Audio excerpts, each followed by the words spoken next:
I can't. Can you remember that one? I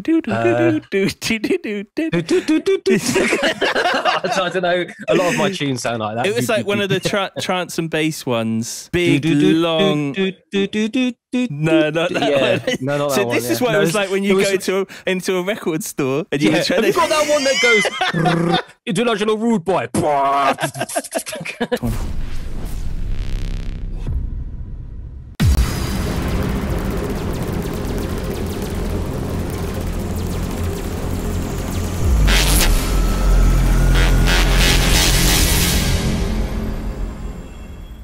Wolfpack, assemble!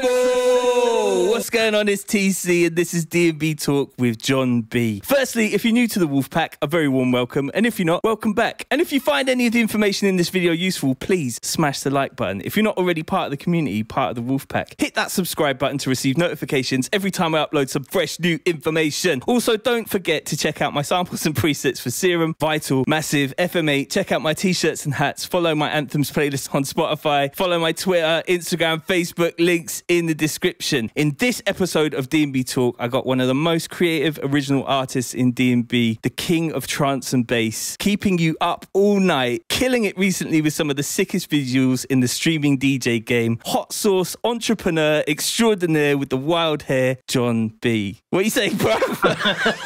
You forgot to say, click that bell icon, smash the like button, and drink plenty of water. I need to up my game, man. Like, I know, God. The amount of things you have to say on the YouTube best practice. Remember to go on my Amazon wish list, add bananas to my Tesco's online shopping cart. You did a whole video about sort of taking the piss out of this stuff. But you have to remind people to do things otherwise.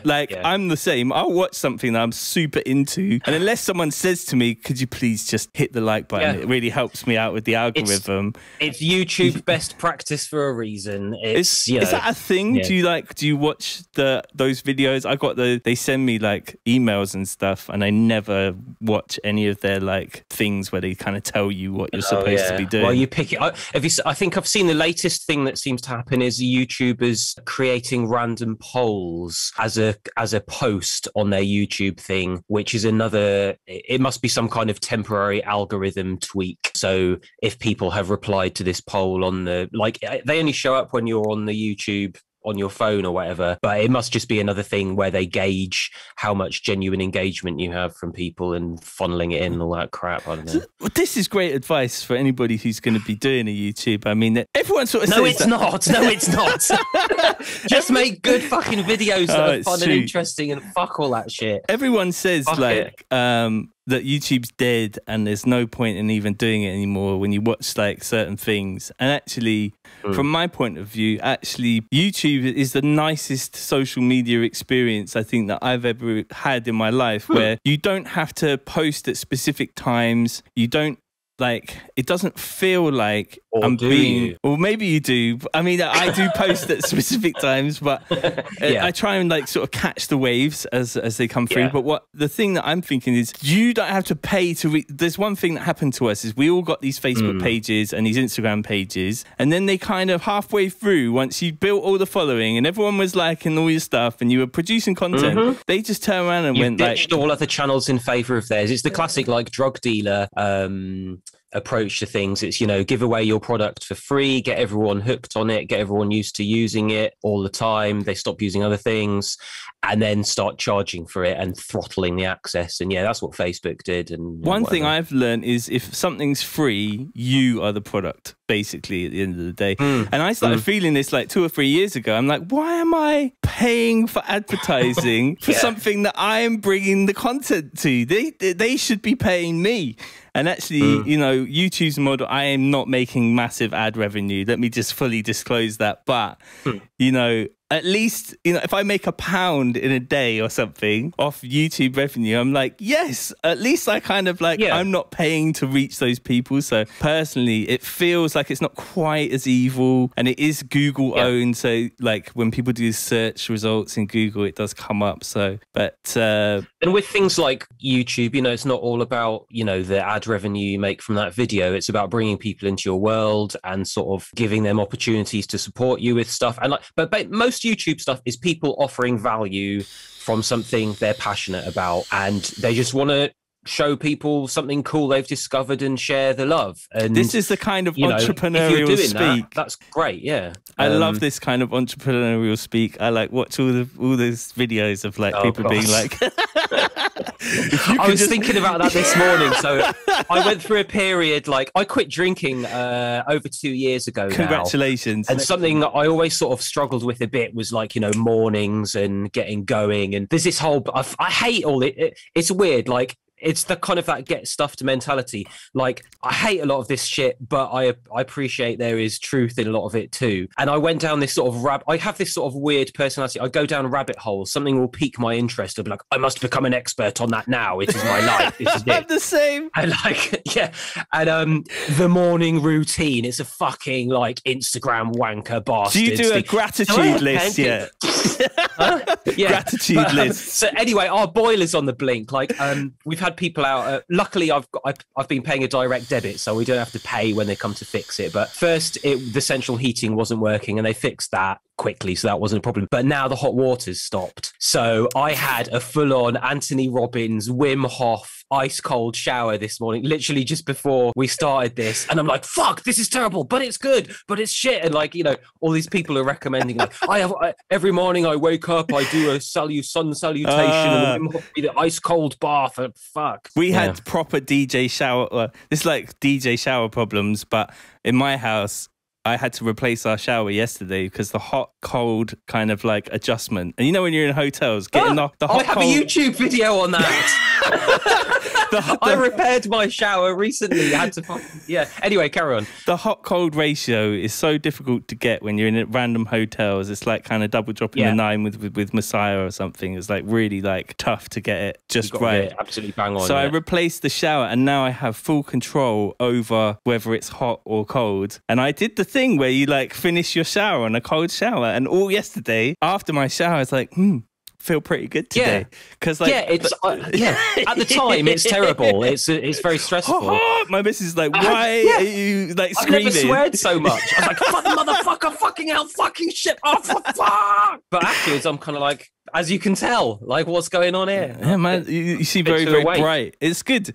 And what I really like is positive people who are like always trying to sort of better themselves and speaking to people who are like on a positive vibe. I feel like from just watching your social media that I feel like you've turned a bit of a corner in some sense. You seem to be building a lot of assets. Struggle, yeah. Of course, but I think that you're seeing a new opportunity, a new way to bring your art and the way that you DJ to a new audience, and like it seems very exciting from what I'm seeing. Like you're preparing sort of like awesome kind of interactive kind of visuals, and I just love it that you're getting on with it and making it your own. And that is just like, when I see someone doing that, it just makes me so excited, because I'm like, you're not just sitting there going, oh, the world's changing and I'm not changing with it. You're like, you know what, I'm going to learn some skills and just like make my own tiny little world over here that's fucking chaotic and really weird. But that's what it's all about. It is. You will survive it. You will thrive in this environment. It's just, it's all about just building your own little corners. I've got like a Discord channel with like, try and encourage all my fans to come in there, and I talk in there every day. And like, I think it's really good to sort of like, even if it's just 1 or 2 people that sort of pop up in the daily, or like, it's as long as you can create that sort of little space where people can feel a part of something, I think it really will kind of flourish into a community for you. I'm just looking at what monitors are those? Are those the head monitors you got behind you there? Yeah, they're head Type 20s. They look nice. So this room that we're in now obviously is my studio, but I live in a bungalow. It's like 2 bedrooms. This room used to be my bedroom, and I think it was about 2 years ago now, we swapped the rooms around, because the bigger room was the one that used to be my studio and office and everything. And this room's pretty small. Once you put a double bed in here, there's not a lot of space for stuff. And we just sort of decided it would be a good way to like refresh the house and everything. So got a bigger bedroom now that feels more like an actual bedroom, not like a sort of I don't know, spare room or something. And it meant that I could build the studio in here, sort of laid out more how I work now. The only downer is it's a pretty square room and the acoustics are pretty bad. I've got all these panels and stuff which help, but it's far from perfect. But everything is laid out a lot more comfortably than it ever was. And I've had this conversation with it's an improvement. I had this conversation with Futurebound. It's not actually been released yet, but he said that he's working in one room and then he's got to move into like a new studio room that he's making. And it was a big thing. Whenever I move studio environment, it takes me 2 to 3 weeks just to get used to the kind of acoustics in that room and where I should sort of plonk myself to be in the best place, and you really have to learn the room that you're working in. In my room, I don't have any acoustic treatment. I've never really used acoustic treatment, and some people find that to be strange, but I've always felt like it's a very rare time that you're ever going to listen to your records in a perfect. Yeah. It's only studios, example, right? It's one of those examples of sort of the weird rabbit holes and sort of excuses you make for yourself as a producer. Like some people absolutely obsess over acoustics in the room and, you know, the perfect mix and whatever. And these things can, I'm in no position to preach here because my output is too slow at the moment. That's one of the big things I struggle with, but it's because I'm desperately scrambling to keep doing the visual stuff at the moment, and that's working okay. So I can't be preaching about how to. You're the king of like getting loads of music done and getting it fucking done and out there. Get it done. And I think a lot of people are obsessed with like, oh, I can't do anything right now because my speakers aren't right. Oh, this isn't right. It doesn't fucking matter. Half the time our music's played in mono on shitty, poorly equalized systems in a club where the bass bins aren't working, where people are so fucked they can't hear what's going on. Or they're listening to it on little crappy Apple AirPods or something. Like, as long as it sounds halfway decent, what's far more important is like if it was a good idea and if the song is good and whatever. It doesn't. You can have the most perfect mix down, the loudest mix ever. If the song's like boring and shit and sounds like everything else, who cares? Like, I do get like anxiety about sort of like, or not anxiety, I don't know, but I do get worried, I guess, about sometimes my output and whether it kind of is the right thing to be doing in that time. And like, there's always that sort of thing as an artist where you're like, is this the right record to do at this time? And like, I don't really understand anything to do with like when is the best time to release a record. So sometimes it'll be like, I'm going to drop this on New Year's Eve. And it will do. Yeah, this work of art I've spent the last 3 months on, looking back at all the times when you're like, how am I going to get this right? Oh, spend a whole day redoing the bass line. And you're like, fuck it, I'll just put it out. And it just disappears into the ether along with everything else. And you're like, well, there you go, next one. I think really great records take hold, and like you don't know what are good records, and only your fans and the listening public are going to decide whether they like a record or not. And if you don't put it out, then you don't even get the chance to do that testing. I mean, we don't have really the chance to test it in its true environment, which is clubland right now,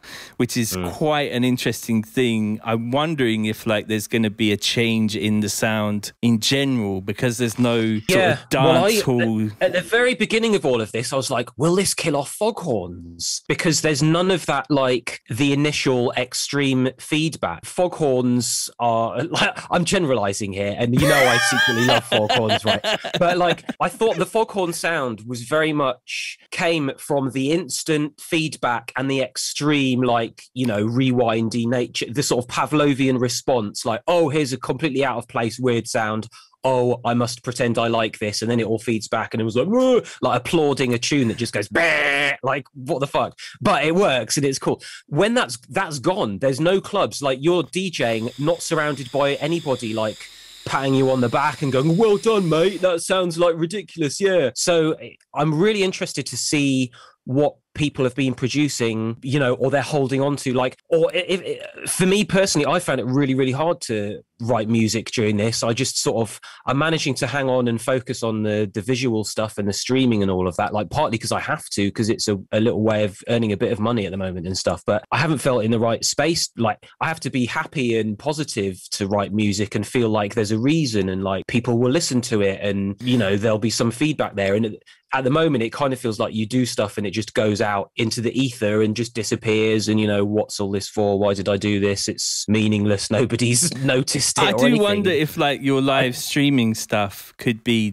a good outlet for testing new tracks on the public. Yeah, the things I have done it's good to be doing DJ sets in, you know, one way or the other, and there is still the feedback of everyone that's in the chat watching and stuff, and you get a feel for how it is to mix the track you've made and how it drops and how it compares to the stuff. So you still have all of that, but you're not getting mad people reading over the decks, sort of like trying to rewind your tune, or like the madness of like the crowd going insane, or the anxiety of them spilling beer on your expensive laptop with Serato. Like, I got rid of Serato because of that. There are lots of things I don't miss,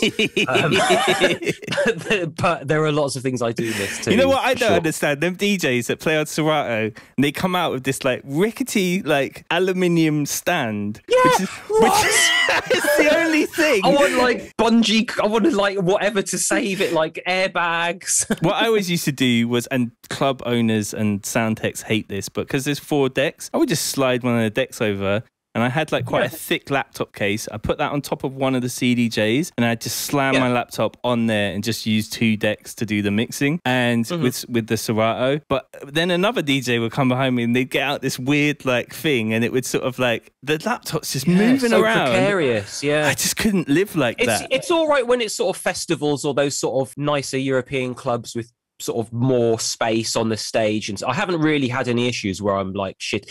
Touring America is usually an issue, and nowadays I get more kind of anxiety before gigs, just sort of worrying about tech stuff, and the way around it now is I just go to the club before and suss it out so that I'm not faced with it in a full club in darkness with people all around me and shit. My way around it was to switch to USB sticks. Yeah, I have been wondering about doing that for when the clubs open up. Like, I couldn't imagine sort of selection's different, right? And you know, I had a controller for my Serato that I used, the Denon thing, the big heavy brick one. Finding tunes with a scroll wheel was really cool, and then load to left or right deck. So it was quite similar, but what I really loved on the laptop was the real estate on the screen to be able to see like 20 or 30 records. On the CDJs, you've probably got a space, I'm not sure, I think it's like 10 or 15 maybe in total that you can see up and down. So like when you're flicking through, you have to be more in your mind's eye about knowing where the records are within your DJ box, because unless you're playing one of those sort of completely pre-prepared sets where it's like one track after another, if you want to do that surprise mix, you're going to have to like go through and find folders and stuff, and that does take a little longer, but there's 4 decks usually in front of you. So what I found was just being ahead of the game, and you can have a couple of things loaded up on the other ones, because I'm limited to 2 decks with my Serato, and I really do, you know, now because it's a bit easier to do 3 or 4 decks because you know the BPMs, and you know beat matching isn't really an issue anymore if you know, if you've been doing this long enough, you know what percentage changes represent 1 BPM or whatever. Even so like on their really old school tunes, because I've played them so many times, I just kind of know whereabouts, you know, when it's like something that's at 170 or something, you just kind of like grab it up to around the right area, and it's like never really, I'm not a sync guy. I feel sync is so restricting. Like if it all went wrong, I just would hate to be stood there with like a clanging mix and not be able to just kind of grab it and just like shift it back into the right. I've never messed with that. I wouldn't want to trust it, because if your beat grids were slightly off, you're locked on to like a permanent clang, and I don't know, it's not hard to match the beats and just listen to it. DJ Trainwreck. I think for like open format DJs and people that play different BPMs, I think that's good, because you can then, if one was synced to the other and you needed to slow it down to be a tracked whatever, I can see how that helps those kind of guys. But drum and bass is all the same speed. It's not rocket science at all. Like, no, not at all. I'd love to know a little bit about like your early history into getting into making music. Like, I guess one of the first questions I'd love to ask you is like, what was the first drum and bass tune that you ever heard that you can remember in your... I can't remember specific ones, but so I live in Maidenhead, which is out west of London, and we can just about get London radio stations if the wind's blowing the right way and everything. When Kiss, I think I could get Kiss FM when it was still a pirate. Sick. And then they went legit when I was just sort of getting into it, I think. So I used to listen to Colin Dale and Colin Favor on Tuesday and Thursday nights, and Frost and Hype were doing a Wednesday, and Fabio and Groove Rider on Fridays. So I'd be listening to all of that just sort of on and off, not like religiously every week, but I would always try to remember and record them on tape and listen back the next day and stuff. So I was still at school then, so they started at midnight, I think, sometimes. So I'd be getting a feel for it that way. And then there was a very small record shop in my town that was upstairs from a skate shop. Them ones. And I'd start going there, walking home on the way from school, and Adrian, the guy that worked there, I'd take my little cassettes in every day and force, be like, listen to my new demo. Which, but like, was it actually your tunes? Was it like your tunes, or was it like your mixes? Yeah, it was my tunes. Like, so I've been making random music, sort of. I had an Atari, and I started an Atari and a little Casio keyboard, just learning about MIDI, and and my parents were really supportive, and like all I ever wanted at Christmas or my birthday was, a drum machine or a keyboard or something. And my dad would always look on Loot and free ads and things. He'd see if somebody was selling a keyboard and somebody was selling some old studio gear. He'd notice if it was underpriced and buy like the three things they were selling, keep the one that we'd been wanting for ages, and then sell the other things. And it would mean that we'd got a drum machine for really cheap. That's so incredible that your dad was so supportive. And I had the similar experience with, like, I grew up in the ghetto in Bristol with my mum. I used to make tunes and take them down to a record store called Eat the Beat. So in a very similar way, I've heard of that. Yeah, play them like the worst tunes ever. And the poor guys, they're the soldiers of the scene. The guys that worked in the record shops in the 90s, that must have sat through so many shitty demos. and because you're a record buying customer, they can go, mate, get out of my shop, this is shit. Yeah, they'll be like, that's all right, sick, that's running. Yeah, he said it was running. Mum, Adrian in the record shop said my tune was running. those little wins were so good, and like having that whole infrastructure around it. The thing that really comes across from that is when you're stood in a room with someone else and they've obviously listened to a load of records and they're playing your records, and there could be other people in the shop as well. It's not just you. Yeah, there's other people there waiting. It's your proud moment. But what you're hearing is the tune, not through your own ears, but through their ears, in a sense. That if you do get the positive affirmation of somebody saying to you, like, that's really cool, or yeah, it's good. I remember I had tunes and I would play them to a guy called Gerard from Drive By. He ran a night called Drive By, and he would be just super encouraging all the time, like, yeah, that's really good, keep on it. And whenever I get demos, I try and reflect that because I received it. So like nowadays it's very digital, you might get a demo from somebody, but I'd never tell somebody, oh no. I always try to focus on the positives or just ways to improve it. I mean, I'm sure you get shitloads of emails with random demos, so do I. Like, I always try to listen to them. If it's really bad, I sort of ignore it, but if I ignore it, it doesn't mean it's really bad. I try to reply if I think something shows promise and be encouraging and all of that, because I think if there's anything in there that I'm feeling like, obviously it's going to be there if they tell you how long they've been making music. So if it's like 6 months, then you know that it's going to be, of a 6 month kind of experience level, and you can gauge it by that and go, I really like the bass, I really like the drums, I like what you're doing. And I always just say, keep on the path, like keep on it, because that's what I received when I was making the shittest tunes ever.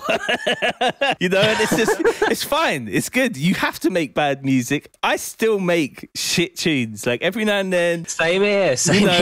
And like they go in the bin, or I never throw them away, but they'll just go in like the thing, and I'll rack them up to experience, and maybe like I learnt something in that tune, or it's never a wasted endeavor to do something creative. But there's so much pressure when you get to a certain level to do good stuff all the time. Yeah, it's a bit weird for us now, because you're thinking about your legacy and your reputation, and once it's become your job, you have to be protective of your future livelihood. And so you can't just do another like Up All Night or any of your classics, because you're always judged against that as well. So like it's so tough. There's lots of strange conflicting sort of limiting beliefs and thoughts about. I try to just make music that I want to make, and my time in the studio is so precious now. one of my main rules is I want to make music that I like and I'm proud of and I would play, and everything else is kind of incidental. And I generally do, I mean, as you saw with like Get Stuffed and some of the random stuff I do, like there's no chance anyone else in drum and bass would ever play that, or it'd be, but I think it's a valid song, and it stands on its own as a funny little testament to how I was feeling at the time and all of that. Somehow randomly, I think I've got a sort of people understand me, and like once you've earned your stripes and you've made enough straight good drum and bass tracks that get played well in clubs and all of that, I feel like people cut you a bit of slack. But equally, I'm not sure that the young generation of ravers now, the sort of foghorn loving sort of 16 to 21 year olds really care about any of that. And, or, you know, sometimes I think, all the majority of like the young clubbers probably want is just faceless bangers, and they don't even really care who made it or anything. It doesn't matter, which is fine. It's just something to think about when you're doing what you're doing, and make sure you work around that. What I've always loved about your music when you send me tunes is, you know, there was I can't remember what it was called, which is bad because I should have remember what the title was. There was one in particular that I loved so much, and it was such a nice moment. I knew that if I was to play it, I can't. Can you remember that one? I don't know. A lot of my tunes sound like that. It was like one of the trance and bass ones. Big, long...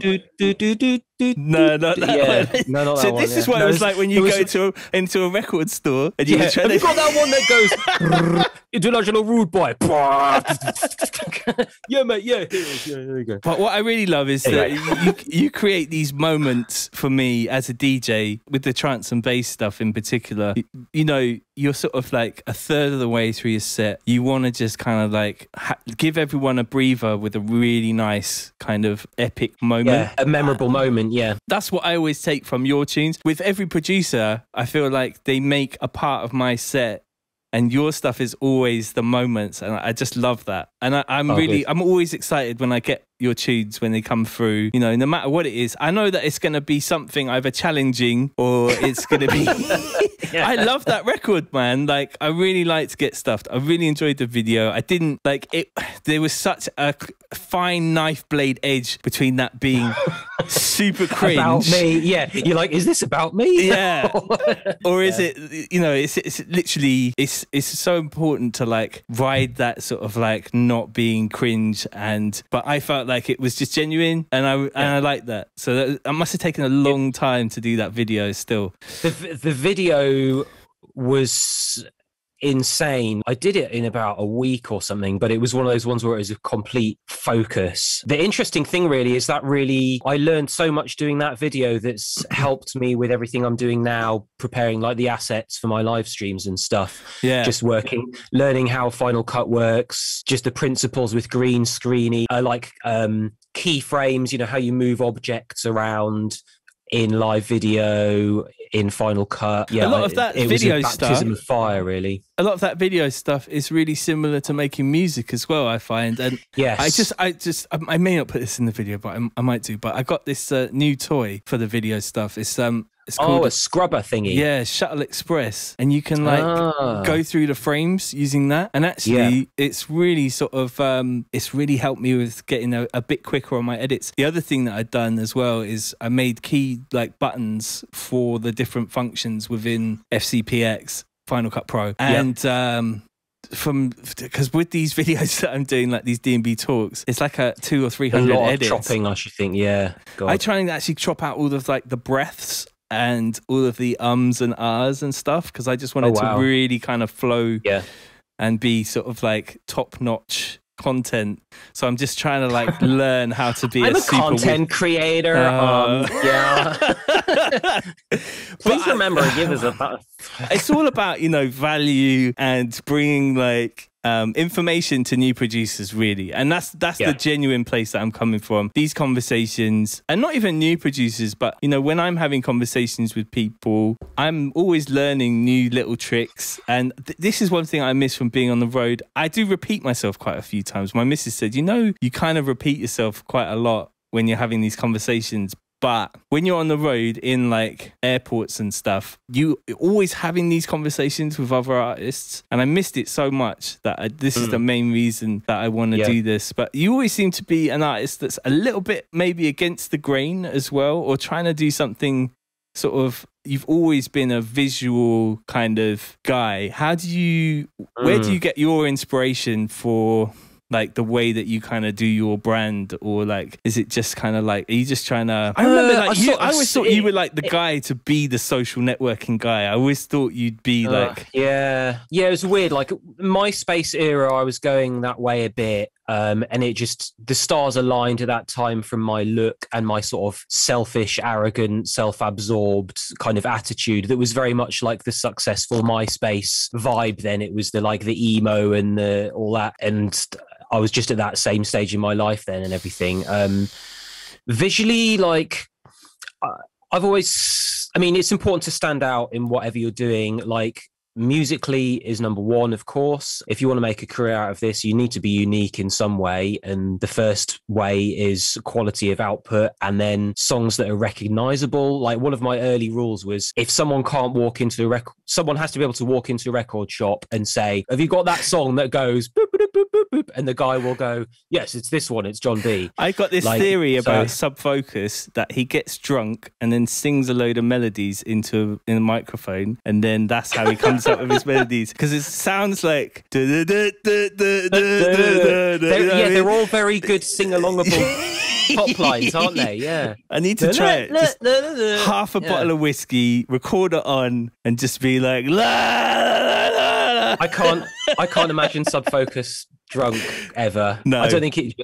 Yeah, so I made this. Yeah, I can't do a good Subfocus impression. So you always want your music to be something that stands out and that is kind of recognizable as being you. I think visually, like when I started getting into electro, I mean, I was always into 80s because of the synthesizer stuff, sort of Human League and like the clear production, like from Dare, Human League, that's a classic album that was an example. And like Madonna, You Can Dance, the sort of dance mixes album of her stuff from around then. I was drawn to 80s kind of because of that. And then, so I was always aware of the imagery and the way everyone had individual looks, and it was part of the performance. And I noticed in drum and bass, everyone kind of looked and acted the same, like very serious and taking yourself very serious, which is totally cool because drum and bass is a really serious music and we're outsiders and it's a damn serious thing to be protective and care about. And that's fine. But I thought, and a lot of that's kind of sort of from the sort of streetsy kind of hip hop background, which I didn't ever really have. And it would have felt like I was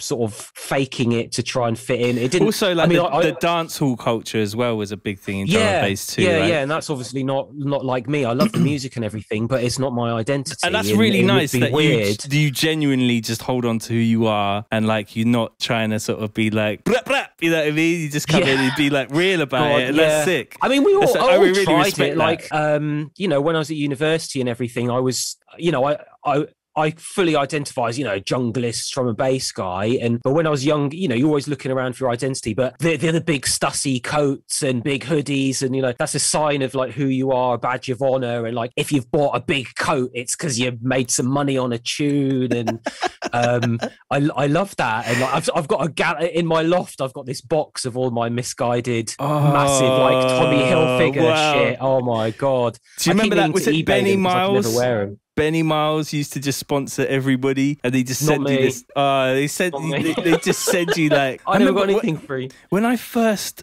signed to Valve, Lemon D got me like a sponsorship from like I can't remember what the company was called, but it was like a proper sort of like clothing company, like Morris Malone. I remember touring America with Brian G, and he'd fallen in love with Morris Malone. Yeah, like he was all over them though, and they hooked him up, and like he was the happiest. Well, he's already the happiest man alive, but like. He was just like, oh God, Morris Malone. I was really, I never got free clothes of anybody. I mean, they sent me this huge box of clothes, and I was just like proper ghetto kid. Never had any money.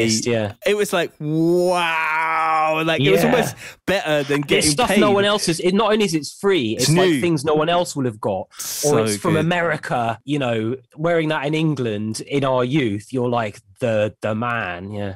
I wonder if that's still a thing. Like, I remember I'd get new clothes, and I would go to the club on like a Friday night, and I would just feel like I was like the guy. Do you know Does what I mean? anyone know? Or like, it's just sort of, you see it on Instagram, so it's so ubiquitous, and like anybody can buy, you can get a credit card and spunk it all on ASOS and walk around like the coolest dude ever. But meanwhile, you've got a huge credit card bill now, and it's sort of weird. Is that a thing? To speak financially, I have a credit card, but like I've never been a debt guy. I've always lived like this sort of like, if I don't have that money, then that I just won't get that thing, and I could never go into that kind of like, I know people who've told me, and they're like, oh, easy to do in the way of the world now, though. I don't know what it's like in general, but I get the impression most people are just wandering around with a lot of credit card debt just because of that stuff creeping up on you. Like, it's easy. I guess maybe if you're not sort of wise to the idea that you don't know about like interest rates or that kind of stuff. I mean, when I bought my first car on finance as a proper dickhead, I bought it like new on finance. I didn't care about. I know, it's just one of those like stupid drum and bass artists, like, making paper or whatever, and just like, okay. And when I now look at my statements from that time, I'm like, obviously I've paid it off or whatever, and I will not be getting a new car. Like, that's me now. Oh fuck! Oh god, I fucking had to do that in the middle of lockdown, mate. I was just going to say, somebody like crashed into your car. Yeah, like I've been driving around in a nice old 3 Series, 2005. It only had 30,000 miles on the clock. I bought it with like 20,000 miles on the clock. In about 10 years, I did about 10,000 miles. Always looked after it so well. It looked really lovely. Hardly ever have to drive anywhere anyway. And some idiot like came around the corner at 5 a.m, off his tits, smashed into it, and then drove off and left the scene. And I heard the crash. I was like, the fuck? And bizarrely, the day before, I'd been like, I'm going to really try getting up early. Like, I didn't say, I want to be like Heist. I want to get up at 4. And I was like, this is it. I'm going for a run. So I got up, put my shit on, and just ran off in the direction the car went in. Oh, wow. Because I was there a minute later, and there was a leaking oil coming out of this car that had crashed into mine. And I found it dumped in the local pub car park 10 minutes down the road. Wow. Anyway, so I had to cut a long story short, I got $3,000 for a car that should have lasted me I was happy to drive around in this car for another 10 years easy. And we had to basically finance a replacement. I'm like such an old man now. Like, I bought an Audi. And like, it's never going to die. So that's just me now. I bought the car, and I'll be like, but I mean, obviously there's going to be a point in like 10 years time where they're going to phase out petrol, I feel. And I want to get ahead of that curve. So I'm thinking, just like sling it off and, going on a Tesla or something. But I don't know about these. My cousin bought a Leaf. And it's just the whole thing about it is like, it's quite a sick car, but it's called Leaf. I don't care. Like, with the car, I mean, I was considering everything when we replaced. I've got a 3 Series Touring now, but a 320D. So it's about as economical as it could get, but it's a nice car, and there's room in the back now for allotment stuff and all of that. But we got an approved used one, and we spent 8 doing all the research and made a sensible decision, I think. But I was looking at everything, like considering like little Honda Jazzes, like trying to work out what was the economical. And in a world like that's it, the batteries run down on it. Because in the last 6 months, I've hardly driven this car. So we bought this car. So for the last 6 months, it's been depreciating parked outside my house, not going anywhere. So I might as well have not even bought a car and just, so it's all the... Anyway, car talk with John and TC. Next week, we're talking about the new Tesla. I feel like you're quite a techie guy. Like your house, I feel like your house is full of like light bulbs that have sort of, you can turn on and off with your phone and stuff. How did you guess? I don't know. I think I've seen your social media and stuff. And like, I don't have a single light bulb that connects to the internet in this house. You're a wise man. Light switches. Is it? I don't know. I don't know about these things. I'm fully hued up, like a full commitment. I've gone all in on all of that. Yeah, I like it. It works. Yeah, it's a good thing. You like that? But it was expensive to set up, and it works though. It's fine. We've got like I can't say it out loud. We've got Alexas in every room. If you say it loud, it goes, "Hello, John, how can I turn off all lights?" I always feel like if you were to commit a murder in your house, then they could pull the tapes, bruv. Do you know what I mean? Yeah.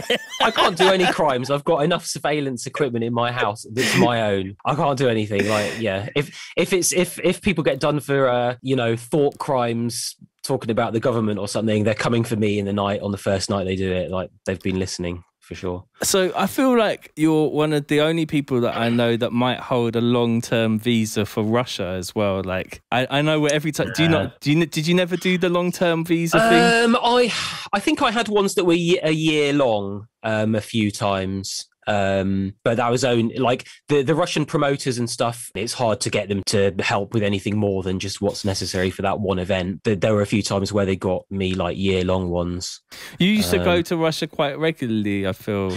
Yeah, it's funny. I've been feeling like weird parallels with the streaming stuff to my Russia like peak thing, which I'm wary of, because I felt like when I was going to Russia a lot, I was devoting so much of my energy to like that market, and then the bottom of it kind of fell out when the ruble crashed, because basically the West put loads of sanctions on them and the ruble halved in value against any other currencies. So if they were paying me whatever in pounds, if my fee would always be quoted to them in what pounds were, suddenly overnight it became twice as much to them in real terms, so they couldn't afford it, and they couldn't really, they just stopped booking international artists unless there was major sponsorship from like Heineken or something. Historically we've only got Red Bull, basically. Alcohol people don't sponsor drum and bass nights because they're not big drinkers.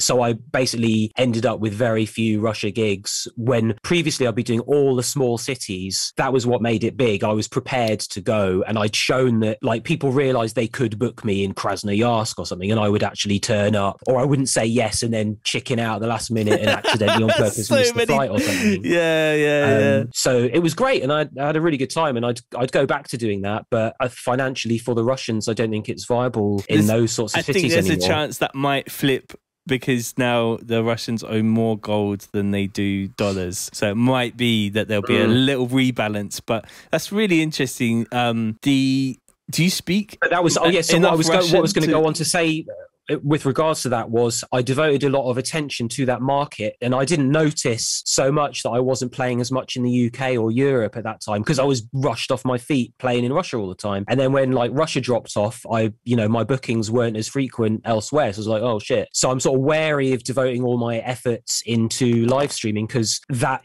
this situation will end, and I don't know how that's going to affect like the space and the number of people interested. Once the doors are open and people can go out, I think they're going to be out and not watching live streams as much. So probably releasing records again. I think it's just about a refocus. You just now that there's a roadmap, like at least the UK date, it means you can start planning and pivoting and working out what's the next movement. I'm not about that. No. I think personally I would be planning for another 2 years of it being like this. And then, but that's just my own personal sort of like strategic mindset. I don't really believe a word that comes out of them lot. Babylon. Well, I'm trying to just think in the most skeptical terms. What's the worst case scenario for me? Having spent so much time building the streaming and the Twitch and everything, if the bottom was to fall out of that as everyone returned to the club suddenly, then where am I? I should be planning for that. Also, I would say that it's just a different market, and you could just sort of do both. I feel like a Wednesday stream and keep your club shows. I honestly don't think. In fact, I feel like it would actually boost your club shows, because you could come with a visual element to the club show with like maybe have a screen behind you with like a beach. Well, that's what I've been mulling over in the back of my mind, is how I can translate what I'm doing now to a live situation. It'd be sick. So it'd actually be sick. Yeah.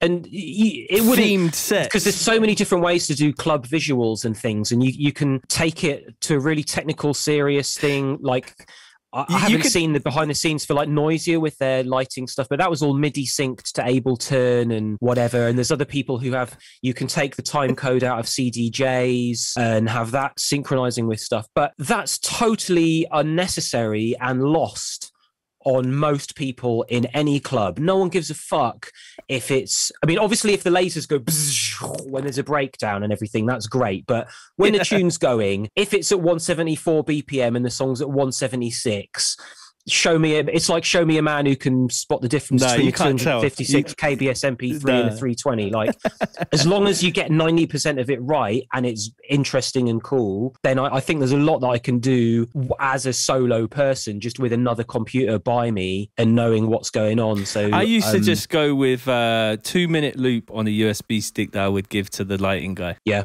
So I just sort of like, it had my logo, it had like, and if I could do it early, my manager used to send it in advance so that they could chop it up and include it into their visuals. And if not, like, I've had it where I played like one of those big American shows, and literally just before I went on, I'd just go find the lighting guy and give him a USB. I'd turn around and he was doing all like really creative stuff. Probably feeding it through real-time effects on Resolume or something. I don't know what Resolume is, but it would take something pretty mad. But that's my next rabbit hole that I need to. So Resolume seems to be the industry standard VJing software they use in clubs, and it's just a way of, you have a pool of all your visuals and they can all be triggered, and they're triggered. People use MIDI controllers to trigger them. So I'm wondering if I should use that, or just take another laptop with an OBS rig on and a Stream Deck to trigger things, and have because the way my stuff works is I in advance I edit like an hour and a half long non-repeating big visuals thing of all the random shit. And when I first started streaming, I had the green screen behind me and this big visual thing that nothing would ever repeat. I spent a lot of time on it, and that was the visuals.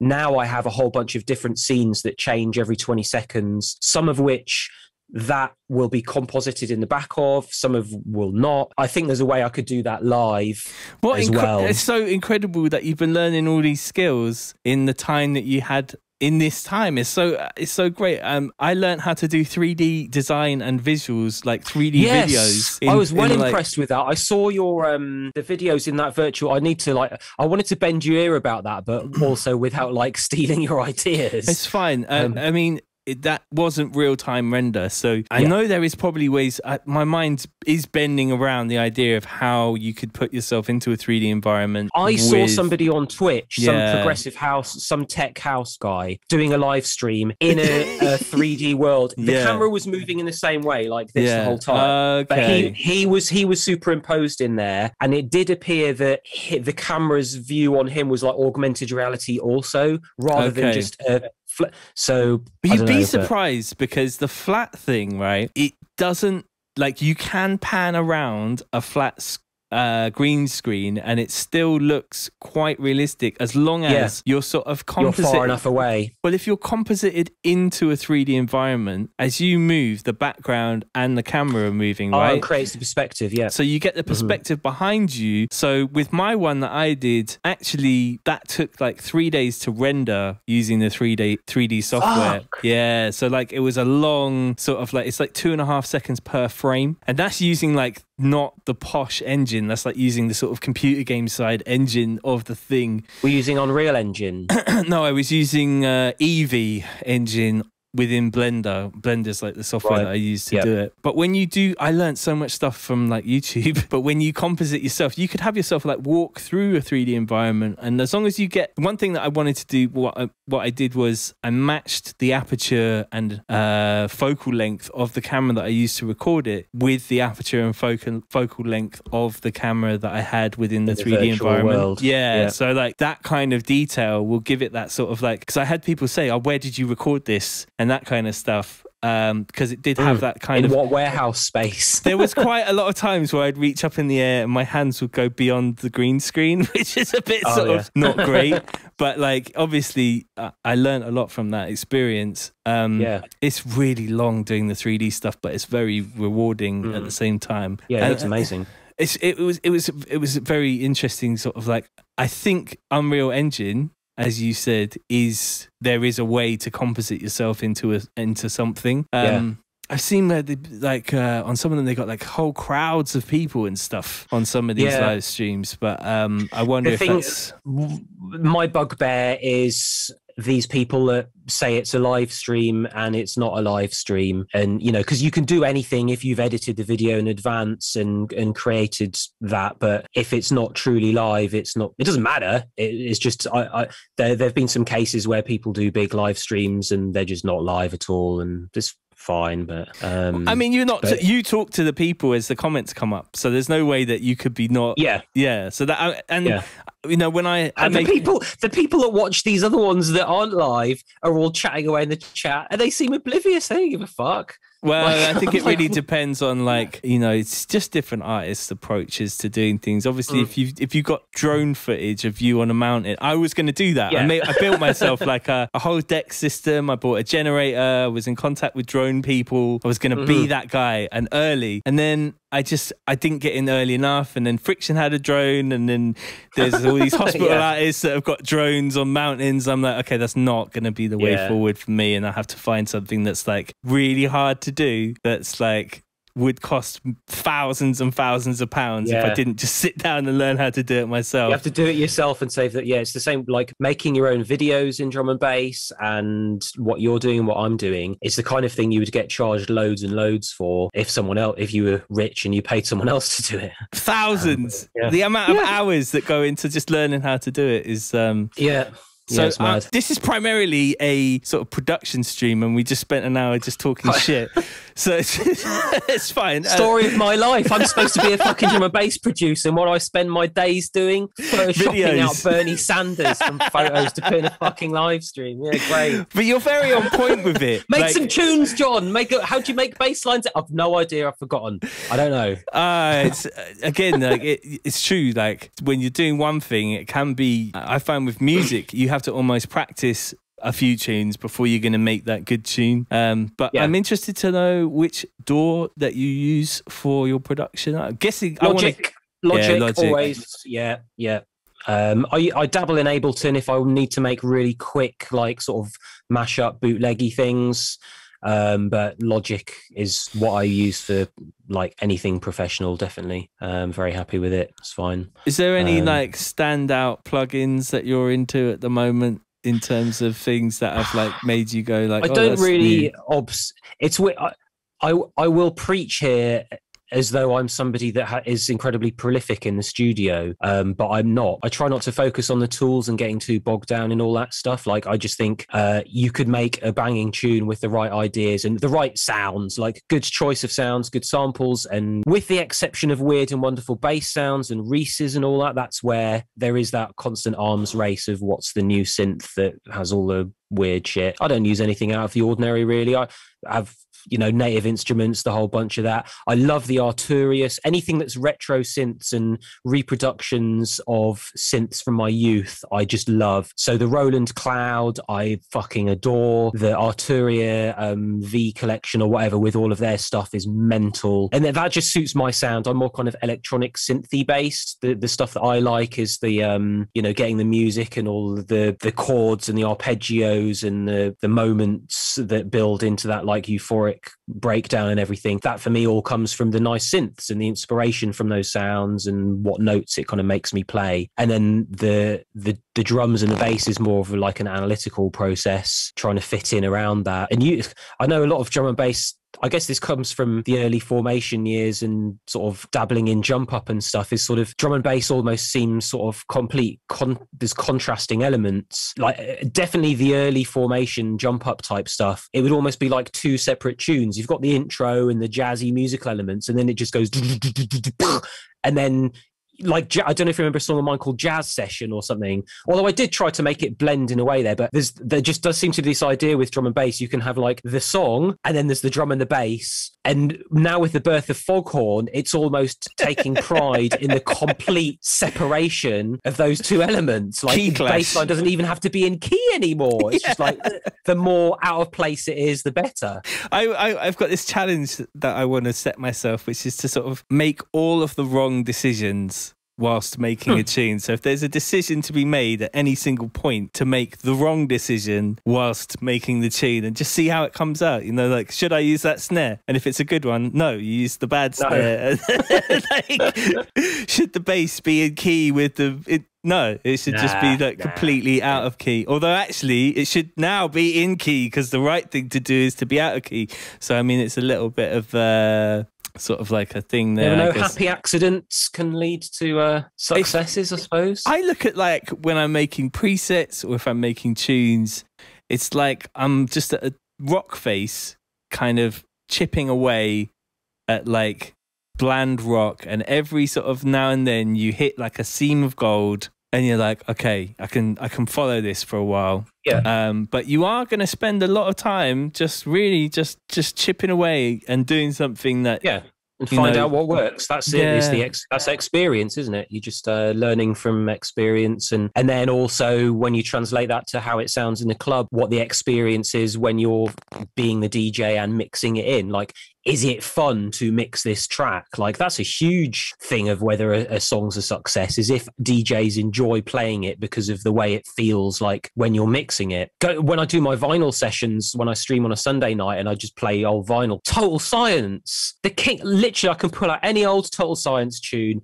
It's so much fun to like mix from that era. They made so many records. Oh my God. Oh, they dominated. So many records. Everything that was coming out was just like, this is great. Like, it may not be a huge, massive, memorable anthem, but they were always great fun to play, always worked, always sounded really, really good, and was distinctive. You could tell it was them. Anyway, I digress. No, that's not a digression in any way, shape or form. I feel like I love the description of certain tunes being a lot of fun to mix. It's that, you know, sometimes I feel like it gets lost where people are not really putting beats in the intros because you know, nowadays the style of mixing's changed. It's like festival mixing now, isn't it? It's just, it's more important to fade it in quickly. There's the breakdown, and that's your opportunity to stand on the fucking table and go, "What's up? How you doing, everybody? Yes, somebody scream!" It's like that's what has become positively reinforced over the years. Is not like, "Oh wow, look, he's really rolling out the beats there. That's a really tight mix." It's like, "Oh, this is the moment I can take an Instagram picture of he's standing on the table because whatever." And because I'm amazing, and don't you forget it.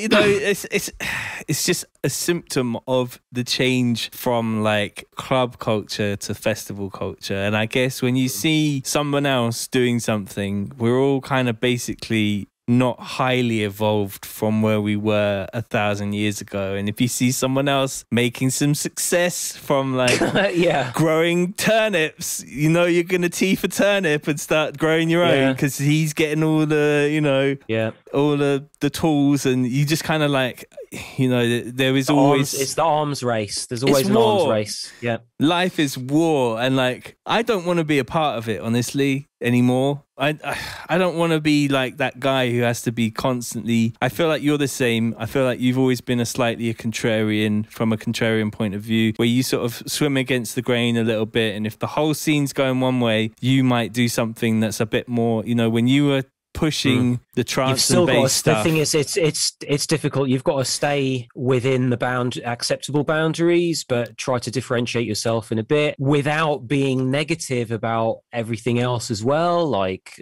you know, it's just finding a way and trying to coexist peacefully. One of the most favorite, I mean, peace and kindness and compassion and all of that stuff is very important. And authenticity as well. Doing it for the right bloody reasons is like, I guess that's what irks me a bit about the old standing on the tables thing and all of that, is it doesn't look to somebody that thinks about things in these terms. It doesn't feel congruent to me, knowing the people and, you know, seeing some people's behavior in club situations or whatever.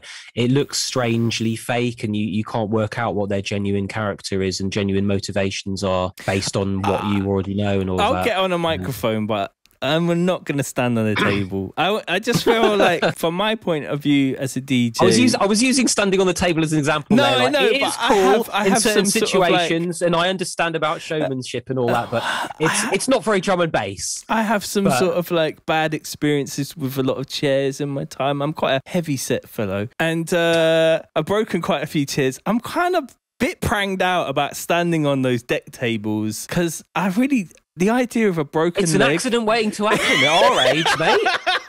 you don't bounce. After 30 years old, you do not bounce. Nightclubs are precarious places. Oh, It's they dark. really You are. can't see where you're stepping on. Like cables, live wires everywhere, drinks all over things, everything's sticky. And the amount of, like, if you were to cut yourself in there, the amount of like jizz and fucking blood and spit and sweat everywhere, it's just disgusting. Oh. I feel like we have quite strong immune systems after having been exposed to all of these disgusting people. Despite taking lockdown insanely seriously, like I have been an absolute hermit. I do hope that I must somehow have a strong immune system from years of aircrafts, hotels, drinking coffee out of the filter coffee machines in American hotels, ravers sticking their finger in your ear, trying to talk. God. You know, I've been through some rough. I've been there, man. So hopefully my immune system's remembered some of this stuff. When people try MC in your ear to tell you that they're a good MC, have you had that before? Yeah. Like, and they try and put their finger in your ear and I'm wearing earplugs, and I'm like, stop pushing it in. I've got it. Just go away. So one tune that really stands out to me is, and I'm not sure if it's necessary. I think it's a remix that Camo and Crooked did. Is it For You? Or I remember you sending it to me. Time is ticking away. Remix, yeah. Oh, Time is ticking away. Yes. Yeah. That's an original Camo and Crooked track that I released on my label. That tune for me stood out in my sets. It was phenomenal. Like the massive build. And the whole crowd from very few elements too. Huge. It's a very simple song, yeah. Like it's gonna go, and then it just goes to like, and it goes, yeah, and everyone goes, yeah.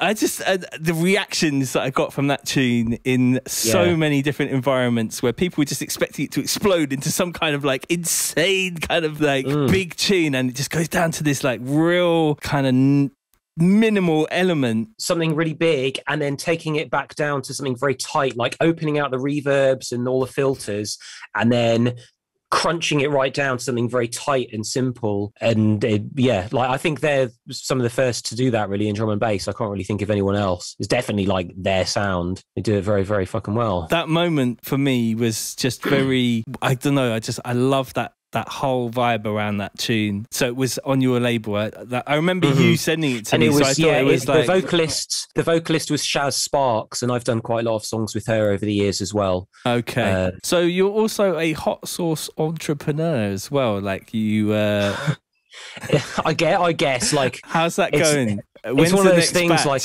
what do middle-aged men do? I'll start making my own hot sauce. You should really try Barry's hot sauce. It's really good, mate. I'll blow your head off, mate. Oh, yeah. So do you really like the hot sauce? Is that what you're into? Like, are you a bit of a connoisseur? I went for a stage. No. I like my hot sauce. I like good hot sauce, but I've never historically eaten loads of it or bought loads of it. One of the reasons I made my own was because I thought most of the other ones I ever bought were shit and overhyped, and like the marketing and all this like alien radiation and shit, like these, ring stinger fire fucking like what the fuck, man. Like I grow my own. The reason I did it, I grow my own chilies and I appreciate the plants and can see the amazing flavor you get from the actual, when you cut open a super hot chili, the smell that comes out of it is mental. And like most hot sauces, you don't really get that fruitiness from them. It's just like really, really hot, no fruity flavor, loads of vinegar or really tomatoey or something. And I ended up just with loads of my own chilies that I'd grown and I'm making some hot sauce like to take to Sun and Bass to give to MC Fats and my mates and stuff like that. So you find that the hot sauces that you make are like you try and retain the bouquet within the sauce. I think flavor, it's hot sauce, of course flavor is most important, but I think a lot of hot sauce makers, it's focused on the heat. And you can do both. I think that's my vibe is insanely hot or well-balanced heat and really nice fruity flavor that doesn't like lose what you get from the really nice hot peppers. And I do a really good sort of smoky hot barbecue sauce as well. Because again, a lot of barbecue sauces just taste sugary and not of anything much. But I'm really into proper low and slow barbecuing. So I started appreciating the smoke, you know, like when you get the smoke infusing on briskets and stuff like that. And I noticed in some sort of American barbecue places I go to, they have slightly hot, slightly smoky barbecue sauce. So I had a go at that and I've got a good little recipe. So I make that from time to time as well. So you do do you have one of those sort of Traeger grills things that are like I haven't got a Traeger because that's cheating. I'd love one. They're also really, really expensive. Traegers are like automatic. You just put the wood chips in and digitally set the temperature you want and just leave it. I would have thought with your house, bruv, you'd be like all about that life. If I had my time again and I do want an easy life, I should have got one of them. But I've got it looks like a big, they're called bullet smokers, like barrel kind of things. And you have to put the charcoal out in a certain way so that it cooks slowly over like 12, 14 hours and that. Damn.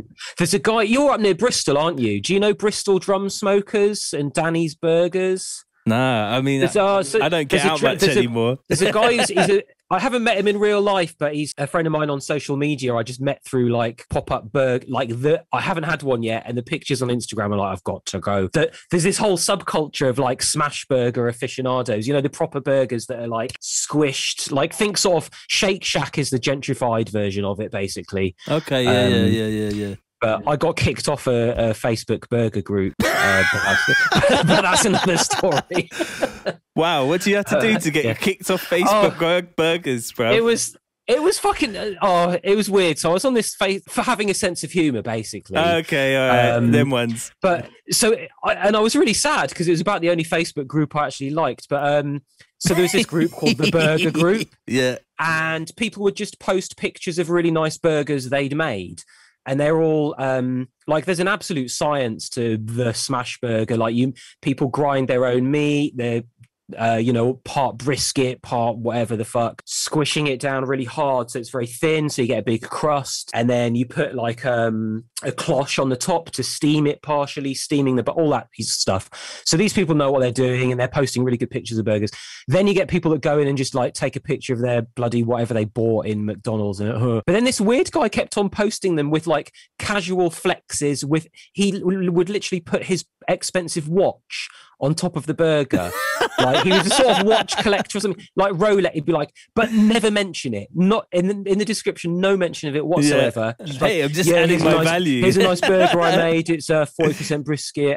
The buns, potato bun, steamed Monterey Jack cheese, with a fucking Rolex on the top of it. Oh, Jesus. And everyone's going, what is this? What the fuck? What? And he would never comment on that. Everyone else in the comments on his pictures of burgers would just go mad because everyone's going, this guy's insane. Why is he putting massive Tag Heuer watches on his fucking burgers? What? So I made a really nice burger and I put my Apple Watch on the top of it and took a picture. And you got kicked. And they banned me. And I didn't realise they changed the rules and they said like no watches now. And like I was obviously and I was doing it as a joke and this guy got away with it for ages and like I was doing it ironically, the bastard. Chasing that social media burger hype and you got blocked. And then that was it. And then I reapplied to join the group. You had to they asked you questions, you know, what's your favorite type of meat in the burger? What's your favorite topping? And I put, a Rolex. And they didn't let me in. Since I quit drinking, like, doing good on the insides. Yeah, that's cool. I mean, were you drinking every day? I remember you used to have a red wine in your hand when you were DJing, if I remember rightly. Yeah, I used to always drink wine when I was DJing. Like, I never really drunk spirits or anything. And it was just once you start thinking about it, like the reasons for drinking are zero for anybody, really. I got this thing about a Friday night and a very premium whiskey, and I have just a tiny little bit of it, and that's really like a sort of like something that I enjoy. I enjoy a nice sort of single malt, like a decent Macallan or something like that. Something really, really special, and I keep it in, in the cupboard, and I don't really drink every day. But I'm a very much a take it or leave it kind of guy when it comes to alcohol. I could say, maybe the non-drinker's response to that is you would be able to reach that state of relaxation without drinking a poison. I guess it's not about the relaxation element or the feeling that it gives me. It's just I enjoy the taste and the enjoyment of like something that's been sat in a barrel for 16 years or whatever. I quite enjoy that sort of thing. But yeah, actually, maybe I just won't have one on Friday and see how I get on. I'm not like a regular guy. Having one drink on a Friday isn't going to hurt anybody. That's I think it'll be all right. That's not a big deal. Yeah. I lost so much weight from it, sleep better. I can't run. I've never been into this running thing. I noticed that you said that you go for a run. Is that something that you actually really enjoy now? Because some people say they go running. Struggling. And my fitness has really gone down the hill in the last 6 months just because I haven't felt like I've had the time, because I've just every waking hour, I'm just super busy trying to get something done on any one of the millions of things I'm trying to do. And running sort of fallen off the radar a bit. I went for a nice run the other day. I've been like once a week-ish, but I should really be doing 2 or 3 times a week. But yeah, it's like a meditation for me. I've got a very active one. Since quitting drinking, I've realized how hyper my mind is, like verging on ADHD or something like that. And I definitely think I was drinking to help try and just calm myself down and I think find that's a way to turn off and zone out. It's a real producer's trait, I think, the ADHD. I can't turn off my mind. I wake up at 6 in the morning and I'm just like, let's go. And I'm just like on it. Yeah. And if I don't focus my energies, it can be quite destructive. I feel like I will feel really down on myself if I don't achieve something in a day. Yeah. Do you have, I have those days where I've been learning to sort of plan time better. So I've got my calendar with Google Calendar and I literally plan out every hour of every day. Blocks of hours, yeah. And I will block out time to be like, this is planning time and thinking time. And then I don't feel as if I've wasted that time in any way, because sometimes you do have to sit down and have a good think about what it is that your next 15 moves are going to be, or what you want to refocus on. You just get caught up. You've gone off down the path and you're like, hang on a minute, that was the wrong way. I should have stopped and thought before I did it. There's like so many things that we need to do in order to be able to survive as artists and to thrive as well as artists. So like, we have to be almost everything, and to compartmentalize, okay, I'm going to do the video stuff here, I'm going to do like a DnB talk with John B here, and then I'm going to work on some presets here, and just to be able to compartmentalize that time. I never had any concept of this until about a year ago. My life was an absolute train wreck of just like just do it, and then like shifting priorities. Oh, I'll finish this now, but it may not be the right thing. I just didn't care, like, and it served me just fine until I actually had to sort of like grow up a bit and be like, well, if I don't do this, then nothing, I'll have to sign on the dole or whatever it is. And I just, that's not really an option for me. I'm not that guy, And like, I think for us, like as lone wolves, like I think we have a lot of similarities in WOLFPACK. Yeah. You've got a pack now, so you're all right. But like, we've always pretty much, we're friends with everyone else in drum and bass and do things on other labels and all of that. But we've never really been fully in a clique as such.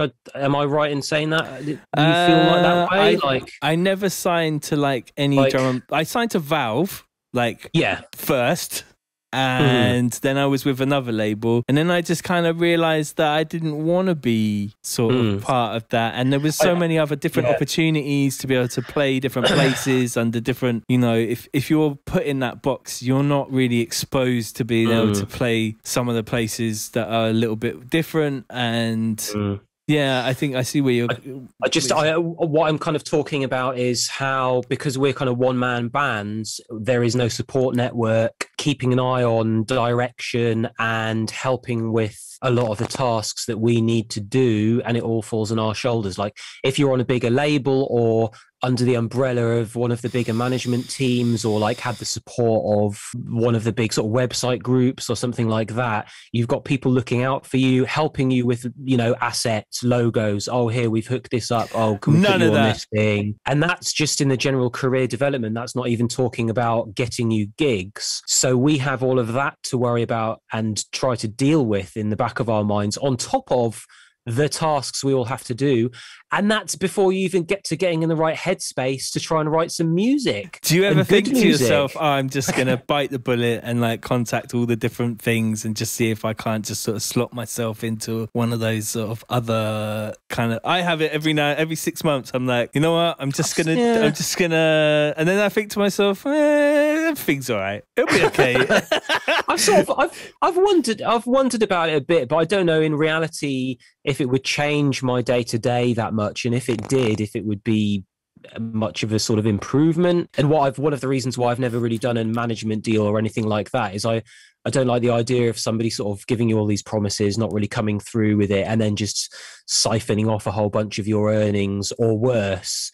There's a lot of sharks out there, and also in my experience, sometimes with certain people, you might bring something in and then they're like, I got you that. Or like, do you know what I'm saying? And it's just like, oh, okay, all right. And then you just sort of, so yeah, I guess, you know, it just feels like another tax to me if I was going to pay somebody. Like, they'd have to bring so much value. I think the time for that is past for us in our careers as well. I think early in your career, maybe when you're a hot young piece of meat or whatever, a manager can help you more, and that's the time when their input can like suddenly. But when the time's passed and you're established and like, you know, main stage at Ultra isn't going to happen for you anymore. No amount of managers and shit is going to make that. You never happen. know. You might get that main stage at Ultra. Never give up, bro. Do you know what I'm saying? Would you even want it though? That's I'll the need thing. a stair lift to get on the top of the fucking table. On the table.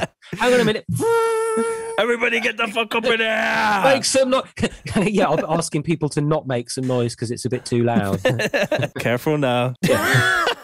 Now, are you all okay out there? Have you got sunscreen on, Ultra? I hope you're drinking enough water. Maybe that's a new direction for the future. Mindful raving. Geriatric raves, where this is the dance moves. You could make music that sort of like fills this kind of tempo. Like the boxer size ones, but for old geriatric ravers. We're going to get there, bruv. It's going to be people. They'll all be in their like fitted caps or whatever and like hoodies, and they'll all just be old people. Do you remember when you used to go to Dreamscape? Oh, yes.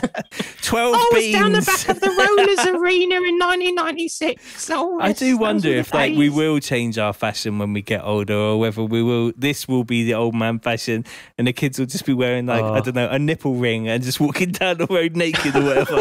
You just never know.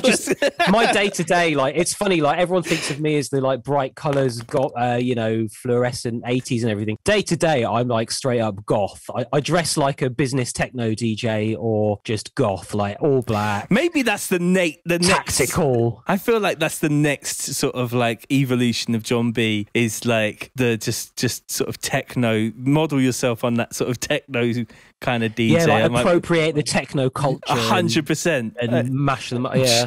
I do musically what I'm really into and listen to a lot at home. I mean, it's partly because of how it fits in with day-to-day stuff, is sort of modern goth stuff, dark wave, because there's quite a lot of crossovers from synth music in modern goth stuff. It's very dark, still very euphoric, even though the vocals are morose kind of, and there's a sort of energy there that I really love. But I can't see how a drum and bass dark goth crossover is going to resonate with like 18-year-old SW4, you know, kids raving up. Like, you never know. I'll give it a try. I don't know anything about that music, and I like to think of myself as quite a musically broad-minded person, but I don't think I've ever sort of gone down that particular rabbit hole of music, and it's something I need to do. But I don't feel like there's something I could do on Spotify. Is it, or isn't it? Yeah, I don't know. I'll send you a playlist of stuff that I like, and you can sick. check it out. Yeah, it's a great place. I've found most of the bands I like now through Spotify recommendations, and just like starting to build a playlist and then just going through all the ones it starts to then recommend and seeing if I like it, I keep it. If I don't, then I don't. I got playlists on Spotify of like every classical piece of music that I love, and I've got, you know, all the sort of early sort of funk things, and I got all these different playlists that are just so inspirational. I really love Spotify for that, but I really hate their business model that they don't pay you enough as an artist. It just feels like you get ripped off, but I guess it is what it is, you know. Like, I think it's really useful for discovery.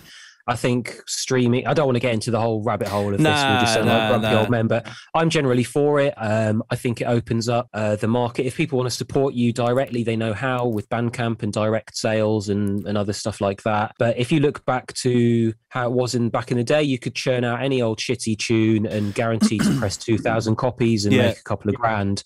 And that was great. That was the glory days for everybody. Now it's not so easy. But, you know, we don't make enough money directly off Spotify for sure. But if you have a good output, you release a lot of music that gets listened to for a longer period, that has a longer tail, and you run a label, you can still earn okay-ish monthly earnings from it. If you're like us and you're self-releasing on your own label, it's good. If you're only a solo artist and you're signed to a label that's taking half of all of that again, and you're still in the early, you know, it's okay for us who've had like 10, 20 years in the game and there's a bit more of a back catalogue there. But even with that, like, what you're getting from Spotify monthly isn't really that great, but it's part of it. You know, it's one of the little trickles that helps just about keep me above water. I live the same life, you know, like you got like the different things that you're doing, and every now and then someone hits you up and goes, "We owe you this," and you're like, yay. Like, oh, what? Thanks very much. I'll take that. Thank you. Appreciate that. Like, I don't know what happened recently. I think sometimes back catalogs from labels end up getting bought by majors, and then the majors do the accounting, and then they're like, "Oh yeah, we owe you loads of money," and you're like, "Oh yeah, I'd really like to have that money. That would be just fantastic. Yes. Thanks very much. Appreciate it." Yeah. The opposite of that is the disappointing syncs that don't come off, where you get the calling like, "You want to use my song on an advert in America nationally?" Yeah, sure. Yeah.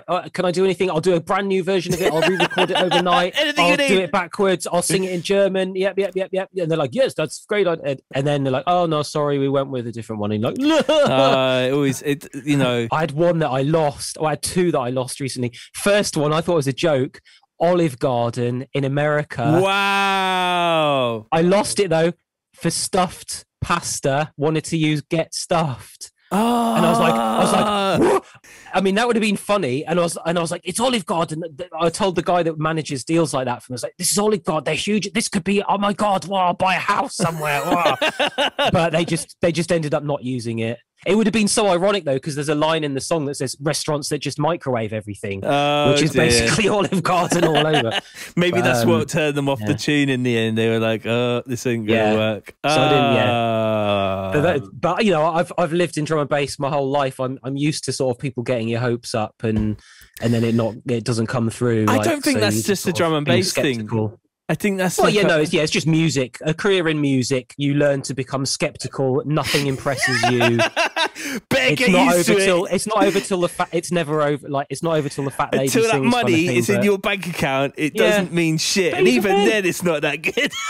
The classic thing for me, like nothing. I guess it's part of my personality or whatever. And you know I might look high energy now and everything, but I'm generally a bit of a downer, insular, kind of not really grumpy, but like not very positive. I try to keep going and keep doing stuff and be motivated, but stoic. You know, I don't feel particularly positive about the future or anything. And like, hang on, phone's ringing. Sorry. Nice ringtone, bro. That sounds like you've got like a It sounds like you've got a Nokia. It's an old Nokia. I've got the old Nokia ringtone on my iPhone. Yeah. Okay. Nice. I used to have Rick Astley, but have you seen that HD version of Rick Astley? Someone sent me the link, but I haven't watched it yet. Oh, it's weird. Yeah. They've used like AI to make it 4K to fill in between the So weird. So bizarre, like how we're moving into this world of like we're not going to be able to. I wonder if this creative stuff that we do is still going to hold the value, you know, or is just a computer going to make better drum and bass than us? Would a computer even bother to make drum and bass? I think it would look at it and go, it's not really worth. Well, there are, like, going back to Going back to Spotify stuff, if you look at what's very successful on there is a lot of the sort of sleep playlist stuff, all the ambient drone type things. And I think there are places that just make them with AI and algorithms. And I've also seen some articles that people wrote where there seem to be some very strange links between the labels that create that content and their actual financial links to Spotify itself, whereby the algorithm is deliberately promoting certain artists to these, you know, the ambient kind of playlists, where the label itself is part owned or has some, it might have some weird, you know, brown envelope link to Evil. Well, I'm just like, there's an opportunity there. I need to make an album of drone music. You know, that's the first thing that comes into my head. Seascapes 1.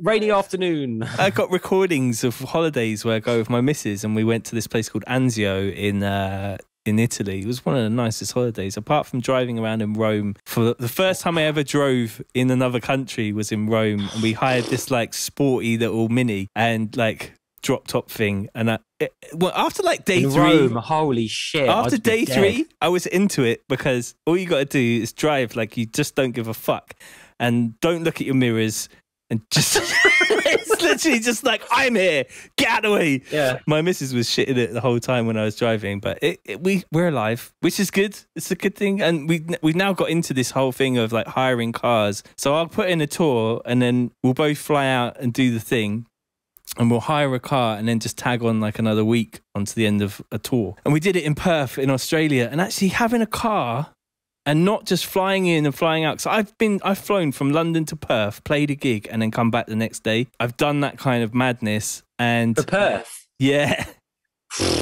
Back in the heyday when TC was big. I did like 3 or 4 days in Australia once. First time I ever went, Ray Keith had dropped out at the last minute. And I think I was still at I was in my final year at university. And my agent at the time, Tanya, called me on the Wednesday and said, "What are you doing this weekend?" And I was like, just going to the student bar, probably, nothing much. And she's like, no, "Do you want to go to Australia?" And I'm like, all right then. And literally like flew out on the Thursday. So good. And did like 2 or like Adelaide and Melbourne, maybe one other or something. And then I was back within a week. Came home and just university, and I'm like, "All right, guys, guess what I did at the weekend?" Got deep vein thrombosis from sitting on a plane for 50 hours in the last 4 days. No business class there. No. Oh God, no! How did you, before iPads? I sat on how do you do that? Playing box out on a Nintendo on the screen, playing F-Zero when the buttons on the thing don't work properly.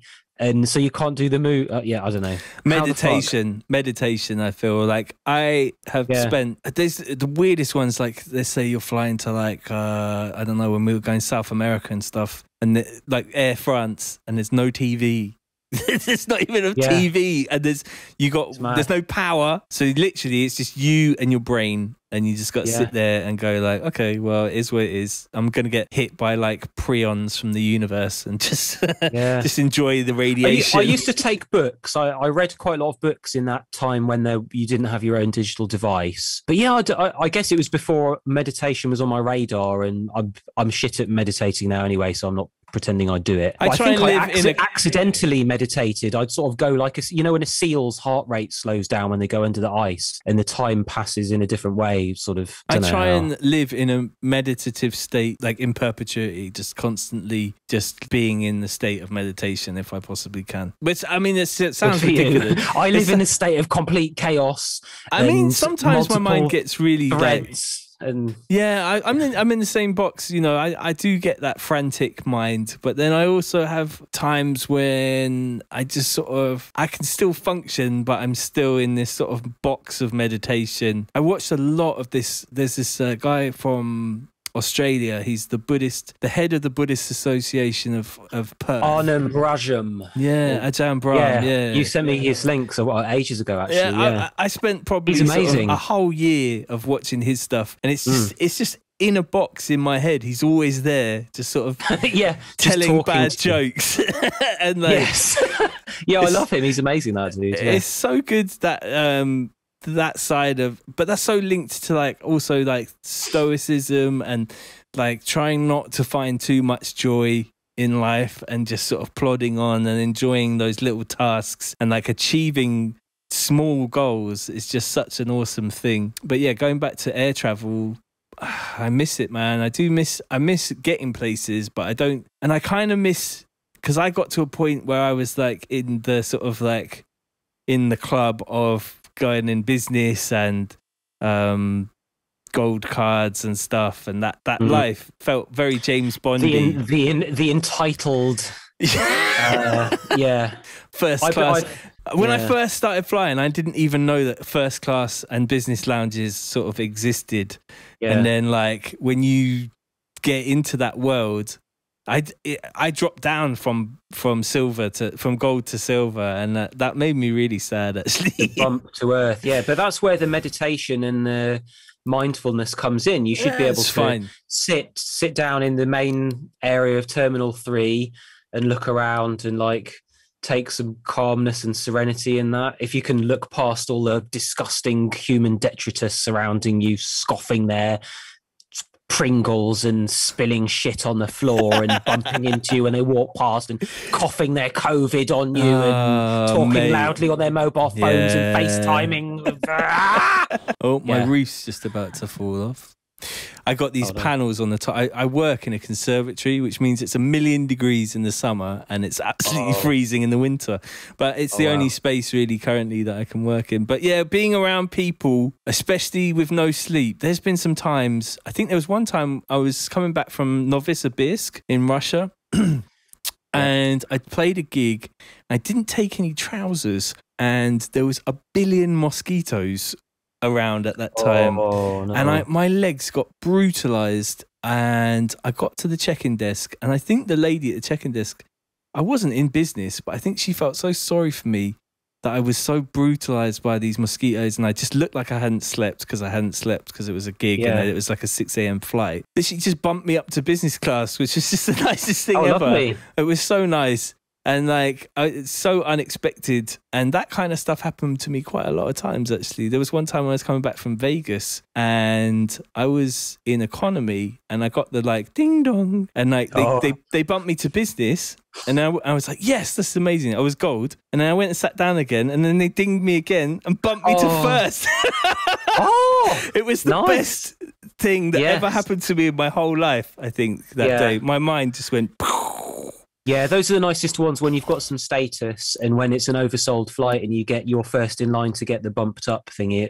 It's good. And just feeling like someone has your back if there's flight disruption stuff, you possibly have, or you can go to the lounge to ask for help. If you're leaving from Heathrow, if you're in the other country coming home, you're still kind of on your own. But one of my favourite places is Estonia, actually. I love Tallinn. Well, if you're talking about airports, Tallinn Airport. Yeah, it's beautiful. The last time I was there, I finished the show, wasn't enough time to go back to the hotel, so just went straight back to the thing, had a shower in the lounge, and just... They've got an open fire in the lounge there, haven't they, if I remember correctly? Yeah, it's beautiful. So nice. Yeah. It's just so nice, and like, they're just so friendly, and like, and you can just have a nice bit of breakfast, and it's just vibes. Yeah, it's a nice civilized world. I miss that side of the traveling and everything. It's going to be weird. I know everyone's saying, I can't wait to get back out there. I can't wait. It's going to be amazing and everything. I'm seeing a lot of like June. I'm quite apprehensive and anxious and nervous about everything, about adjusting from one extreme to the other, from like complete isolation to have become kind of trained to be slightly scared and suspicious of other people. And when your own personal space is very important to you, and when it's essentially down to your health and life or death, I always found like airports and other people's behavior in airports to be the worst. Like, it brings out something in like the majority of people. They just become brain dead, don't consider other people, the way they move, lack of spatial awareness, lack of consideration, selfishness, lack of thoughtfulness. A different mindset in airports. I'm the biggest cunt you ever met in your whole life. My missus is mortified at my behavior, but I'm just like, if you don't do stuff here, nothing's going to get done. You get left behind. I'm just like, that's my mindset to the first of lines. I don't care. I'll just stand there when people are getting on the plane, and I'll walk and I'll push in at the front of the line, and I'll just get on the plane. And I'm just like, I just don't care. Like, and people could say stuff, and I'm just like, I have been doing this for so long that This just does not mean anything to me whatsoever. Yeah. My missus is just like, how can you act like that? I've gone in ups and downs on that kind of vibe. I mean, if you use that as an example, if you've got a gold card in your group 1 boarding and everyone stood up like lemmings and blocked the entrance and the gate agents aren't doing anything to control who's going in, then by all means go in. And like sometimes you have to finesse it and you're like, this is fucked. There are times in Russia where I was faced with like waiting 3 hours to get through immigration, or I act like I own the place and I, you know, walk along behind some pilots like you're trying to game the system.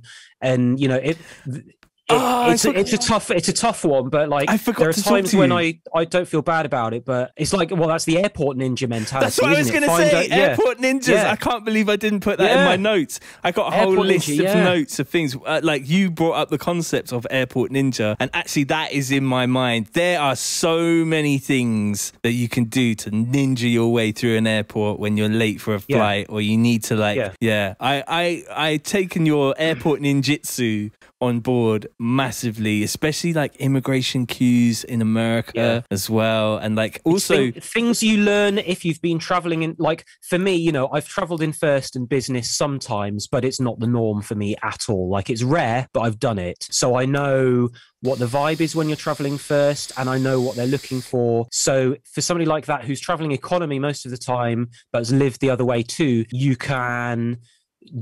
see where they haven't checked things properly and where you could jump the queue. Or like a classic thing I did, like Frankfurt Airport, you're usually very tight on connections there. And I'd been on business class somewhere through once, and I just kept the business class boarding pass, but I printed it out fresh every time.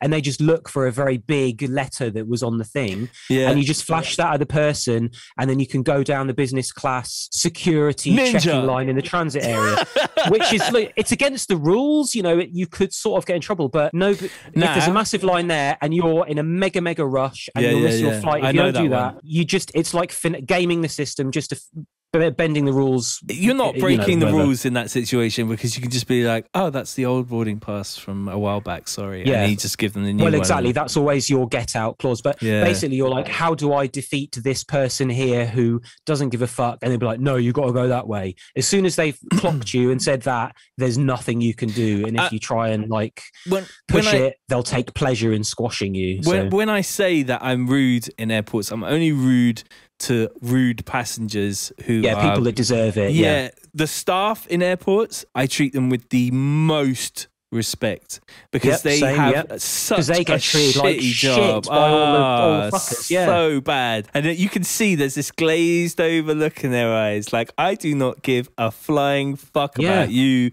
or where you're going to sleep tonight or whether you missed this flight, because I have done this a million times and someone shouted at me.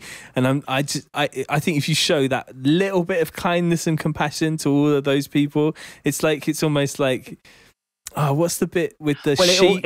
I've forgotten. There's an evolutionary term. It's like beneficial altruism or something, where like being nice in certain situations, selfish altruism. So it makes no difference to you if you're So if using the example of going through the security control, my default is always look the people in the eye, say hi, try and be bouncy. Hey, how you doing? I'll just get my belt off. I'll put my iPads out, say something that references what they have to say to everyone, save them the job, show that you're like on it. Like, it's not going to make any difference to your treatment there, really. Maybe they won't fuck with you as much, but it might save you 5 seconds or something and make their day a bit brighter or whatever. So I sort of try to do things that cost me nothing, that may make my life easier, and also sort of subconsciously show my disdain for lemmings around that are like fucking around with their massive bottles of water and all the, have I got to take all my massive computers out? And I've seen some madness before with like people trying to get knives through and like arguing with those guys, and you're like, come on, like in what world do you live that you could do that kind of stuff? And you have also got to that's one thing where I have changed. making a conscious element to be more tolerant of the people that are annoying me in airports and on flight, like partially just so that it doesn't internally annoy me. It's like the crying child on the plane and everything.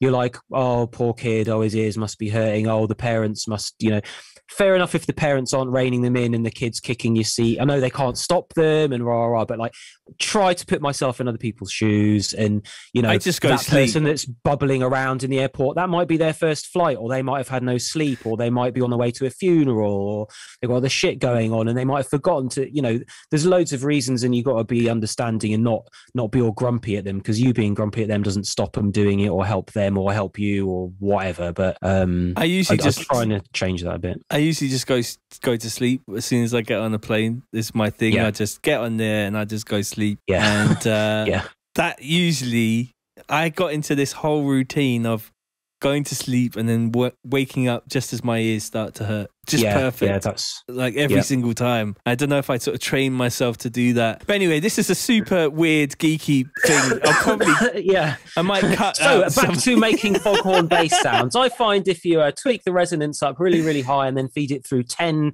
distortions in series, it works fantastically. And then you magically wake up in the business lounge in Estonia airport and you're good. Rich. Yeah.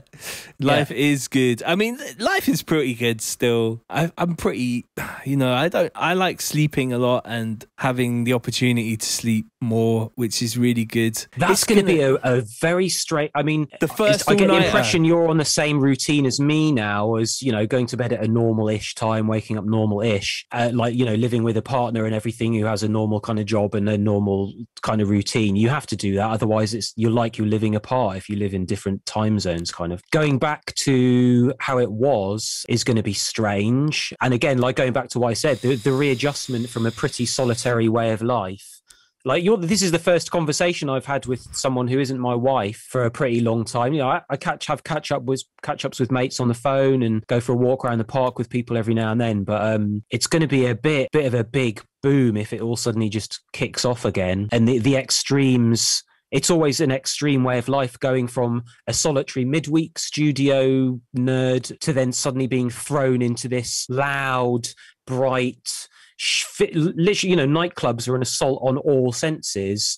And when you're the DJ, everyone's sort of coming to talk to you. It's like a mental extremes. And I think that's like frazzles a lot of us, and it's something you have to deal with. And so going from a period of more than a year of none of that to jumping right back into it as though, and everyone will be like trying to act like none of this ever happened and acting like they're totally cool with it. And what guys are you doing? And I'm ready for that. Like, and something I've started wondering about is how's everyone going to approach it, and is it going to be business as usual? And like, is everyone Instagram's just going to be full of the like triumphant over the shoulder shots of boasting about the gig? And I mean, I know mine's just gone the other way. Like, people are probably fed up of all my Instagram clips and my live streams, but it's all I've got right now. But I hope when it goes back to it, we've learned from a bit of like self-appraisal and what's good and what isn't, and try to go back into things in a good way. What's it going to be like to have to pull an all-nighter is what I'm thinking. Like, it's going to be brutal. Like, I've done, I avoid that at all costs. No, I know. Like, that's one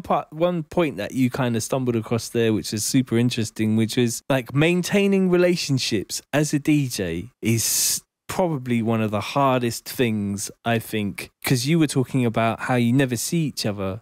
Because if your missus works, or if you're a girl and your fella works a normal day job, because there's, when you live almost separately but in the same house for months on end, because you're playing all these gigs at the weekends, and then when they're free, and they see their friends a lot, and you don't have any friends that aren't DJs, on computers.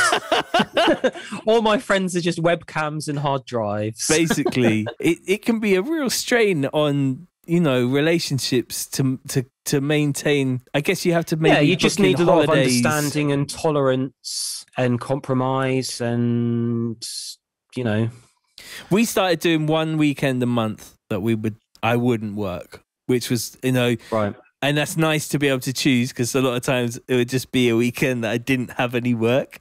I'm not going to be that guy to be like, my diary's always full, because it's not, that's the other thing as a DJ, like nobody's doing this for you. Nobody owes you anything. So like if you don't have output, or you're not the hot name at the minute, or there's just so many new people coming through and there just isn't the amount of bookings, like, you know, it could be really tough to, it's like losing gold on BA. You have to kind of think to yourself, okay, I'm what do you feel about how people have been affected by COVID? Like, you know, at least we're producers and run our label, and you have your sample packs and like hustling for stuff like that. There are people out there that are only DJs and have never produced anything, and there's no gigs. I don't know how some people have survived, how they're doing, if they're okay. Like this, and I mean, in our scene and all dance music scenes, and the elephant in the room as well is the tax situation. Like,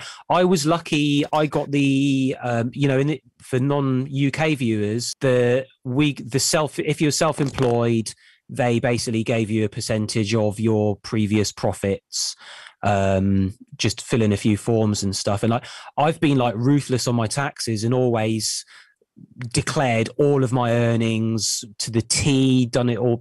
And the downside is you end up paying a lot of tax and it's loads of admin and whatever, but I've always been upfront with that. So basically the grants I got were based on like representative amounts I was earning. But if you're doing all cash in hand gigs and things and not declaring your earnings and all sorts of shit, none of it, like some people might not even be paying taxes or just on benefits instead and like working the system.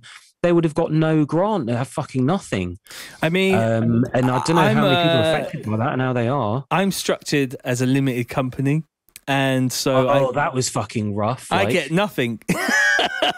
unless can't you like self furlough or something like that? Or I think there was an option, but I couldn't do anything. Yeah.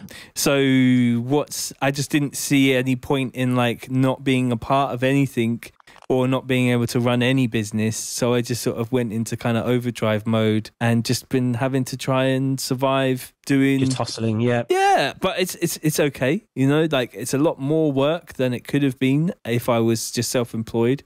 I'm the same as you. I've always been, and actually, you know, this pod, what is it? These DnB Talks is about teaching new people coming through and people who are already established. Do your taxes, man. Like, yes, from the beginning, it's more important to get a good accountant and a good bookkeeper before you get a manager. Like, above a manager is somebody who's going to sort out the money that comes in. Yeah, just keep your receipts. That's a simple one. Just have a little system. Whenever you buy something, print the invoice out, put it in a pile. Or don't even put it in a pile now. I just take a picture on Receipt Bank. Yeah. You know, whatever it is that your system is, just make sure, because basically anything you buy for clothing, anything you eat when you're on the road, any petrol you put in your car, anything that you do in terms of, you know, your business, you're entitled to not have to pay tax on that money. And that's basically free money off your tax bill. So just, you know, if you're a new kind of artist, just don't let it just sort of, you know, find out about it, because you'll get 10 years down the road not having been legal, and the taxman's going to come to you and be like, there's DJs out there that have had enormous... Yeah, there are people in drum and bass that I know that got done over. Like, they should have been paying their taxes, but like it sucked. But then I've heard of some people I talked to about it, and the things that they were putting through as expenses that were in absolutely no way a business expense and shit. There's like there's extremes of like people that are taking the piss with it as well. But, that's why you got to have an accountant. That's a whole other story. Like you need to have a chartered accountant who is gonna go, Tom, you can't put your perfume through as a business expense. You can't put your new TV through. It's not a business expense. I don't know. I'd be tempted to try and get a 4K LED TV through, to be honest. But you know. I've been tempted too, but I asked my accountant and I knew it was wrong and I didn't do it. If it's in your studio as your display, then that's fine. But if it's in your living room, no. But yeah, quite often I think of myself. My biggest worry, I think, as a DJ or as like a musician, is to be like 60 years old driving an Uber or like a taxi, which probably won't happen now with AI and self-driving cars, but you won't even have that. No. And you can't work in Tesco's because it'll all be robot checkouts. Yeah. So, but my biggest thing, which probably won't have to come true now because of AI, is like being a taxi driver and just basically being like, I was a DJ once. If I like, have a DJ in the car, remember, here's listen to my songs. I used to, travel the world and like, first class. Yeah, I used to do that. Yeah. And like, I just don't ever, I refuse to be that guy. So I'm going to work every single second. But that if you is have to, available like, to you me know, to win. I thought about this with the lockdown. I was like, shit, is this it? Is it over? And, you know, if you pivot and have to make a new career in something, there's no shame in deciding something's not working anymore and you have to do something else. If you could be successful. None of us want to do that, for sure. And like, and also that might come from the mindset of thinking like DJing and doing music is better than everything else and whatever. And it isn't. Other jobs are harder, require more skill, more work, more hours, more dedication. You know, our job's great fun and we're lucky to do it, and that's why it's terrifying to lose the opportunity. But I think we do have to remind ourselves that like it's easy to feel like you're really cool and like, you know, really important or whatever, and like, no, you're bloody not. We're just people that sit in front of a computer and are good at what we do and make some tunes, and we spread joy and make people happy and all of that. It's not like better than other types of jobs. I do love that about what we do, making music, because it's there's nothing sort of questionable in terms of like the ethics of it, really. At the end of the day, maybe a little bit to do with like, you know, people drinking a lot in clubs or getting fucked up, and maybe that's not the best thing, or maybe that ear damage as well could be an issue, like from a karmic... I do worry that maybe I've provided the soundtrack to like facilitate people's, you know, demise, falling into like drug, you know, hardcore drug use and stuff. Like I've tried to just, it's a bit of a weird one, that, and I don't want to get into it too much because the music has always been the thing for me. I've never done drugs. I have drunk too much in my time, and which is arguably worse. But you know, sometimes when I'd be DJing, you'd look out and you're like, wow, these people look a bit fucked. You know, some of these people in the front row, like, are they, you know, is that advisable? Should they? I don't think it's, you know, your and you're like, shit, are they here? Is this my fault? It's a bit like plague raves, like the COVID rave things. You're basically enabling and creating a situation for people to harm themselves. So where do you draw the line? You're like, ugh. Do I only play sober raves now? But, like, no. I don't know. I think it's a weird one. For like millions of years, people have been gathering, even if it's like round a fire for a tribal meeting or whatever, back in day. Not our day, obviously, but, you know, that whole kind of letting go to a rhythm and sort of trancing out to something to connect with a different part of the universe has always been a part of the human psyche, whether it's engaged or emphasized with some kind of substances to enhance. I'm the same as you. Never drugs, you know, apart from a hideously kind of debaucherous sort of weed smoker for most of my life up until 2 or 3 years ago, kind of just total degenerate. I just, you know, that was always a big part of my personality and who I was. But I love the idea of the tribal nature of what it is that we do.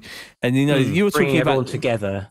You're talking about the different ways people DJ. There's that, the mix and blend has more of a kind of a tribal feel for me than the kind of like the focus of one person within that venue being, you know, the superstar. And there is a big difference between that sort of people going out clubbing to lose themselves or people going out clubbing to be entertained. It's a very different kind of thing. But I love the tribal element of everybody's dancing in a club together, and like collective hypnosis. It is. And it could be a drug in itself. And the music that we provide is at 174, 75, 76 which BPM. is the right kind of BPM when you're exercising, so it's almost like synchronizes. I don't think we can justify any of the negatives of the physical harm people do to themselves in those places with an exercise kind of moral, but I think people are getting something from it which they really desire, which is that, you know, losing yourself a little bit at the weekends, just so that it's kind of a release, I guess, in some respects. People crave it. I mean, they really do crave it. I find myself dancing around in the kitchen sometimes, just, because it's one of those. I think I read like a checklist of things, when you're in trouble with depression and everything. It's like, did you drink enough water today? Did you talk to somebody you love? Did you move your body rhythmically to music today? Like it's one of those things. Like if you do all of these things, it sort of can help you. And I'm the same, man. Like, I find if I just have a little stupid dance around, you feel better at the end of it. And that's just dancing in your kitchen. This sounds to me like a business opportunity, if you ask me. I'll hand that one over to you, mate. I'm busy enough photoshopping Bernie Sanders at the moment. Well, everybody's getting on with what they've got to do. But man, I really appreciate your time today. I know we're almost 2 hours and 15 minutes into talking. Hey, good luck editing this. Do you have to buy a new hard drive every week to store all the video on? I have going through them like mad. 2 12 terabyte hard drives, which I bought. They're not like, they weren't that expensive, like 150 quid each. They'll be filling up. I think I'm on about 9 gigabytes of video so far with the video stuff, but I don't back up this stuff in duplicate. All my work I back up in duplicate, triplicate, music stuff. But video you don't. With the video stuff, unless it's like splashes or things that I'm using in terms of assets. But this kind of stuff, it just feels once like you've done the project and sent the video out, it's done. It's on YouTube. You don't need to go and do a remix, do you? There's no remixing. If the hard drive dies, then it dies, and it is what it is. I don't feel like I need to re-upload this content onto another platform. Yeah. I get a lot of people asking if I could take the audio and make it into a podcast, but here's what it is. Ain't nobody got time for that. No, I don't think it's going to be worth it. I just think it's really cool. I'm meaning to do that with mine because, my live streams are essentially DJ sets and they'd be perfect for the podcast. And I have the way I stream, I use Restream to send it to Twitch purely because Restream automatically archives it and you can then download the video file. And you can download the video or you can download the audio only. So I've got the audio only of all of my live streams for the podcast, but I still have to top and tail them, put an intro on, and I can't face it. I'm also super aware of collecting possessions and worried about it. Like I really worry about having too many things, and I just I just want to get rid of most of my possessions at some point as well, because I just don't know if you need to be shackled by so many things. I'm trying that with the studio and my data and computers, trying to trim it down to a smaller number of computers and consolidate all the drives and just stuff. That's a big thing actually. I found I used to have multiple computers for making music, and it's a total head fuck because you would make a project on one computer with its dependencies and the plugins that are on that one. And then you've got to make sure it's all synchronized. They've got the same plugins and authorize them. And then once you've got 50 projects that you've worked on, it all just becomes this sort of mess that you don't want to have to deal with anymore. Yeah, man. And you've almost dug your own grave in terms of the amount of time you're going to have to put into just organizing this stuff before you can even put it together to release it or make a package or anything. Yeah. So again, I think that's a super sort of important thing for new producers. It's a bit of a first world problem. Like most people, you just make music on what you've got and everything. But if you've been doing it like us, you just, tend to accumulate equipment, or when you upgrade your studio computer, you don't want to get rid of the old one because you won't get as much as it cost when you first bought it. You already know there's a little use for it, things like that. And I don't know.